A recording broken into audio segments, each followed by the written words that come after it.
কার কার জন্য কি কি করছেন সেই কথা কেউ মনে রাখবে না, কি কি করেন নাই সেই কথাটা সবাই মনে রাখবে। সারা জীবন আপনার রান্না মানুষ খাওয়া যাইব, কিন্তু আপনারও মাঝে মধ্যে কারো রান্না খাইতে মন চায়, সেই জিনিস কারোই মাথায় নেবে না, কেউই মনে রাখবে না। তো গাইস, নিজে রান্না খাইতে চাইলে নিজে পছন্দ মতো করে রান্না করে নেবেন। তো যাই হোক, এই রেসিপিটা টোটালি আমার হাজব্যান্ডের পছন্দ। আমার আগে একেবারেই পছন্দ ছিল না, সে যেহেতু পুরান ঢাকার, তারই পছন্দ।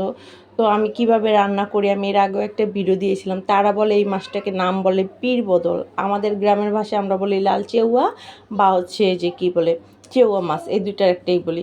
তো যাই হোক, আমি পেঁয়াজটা ব্রাউন কালার করে নিলাম। এখানে আমি সামান্য পরিমাণ আদা রসুনের বাটা দিয়ে দিলাম। এখন একটু পেঁয়াজটা ব্রাউন কালার হয়ে যাওয়ার সাথে সাথে আমি একটুখানি হলুদ, মরিচ, ধনিয়ার গুঁড়া, লবণ দিয়ে দিলাম তোমাদেরকে দেখানোর জন্য।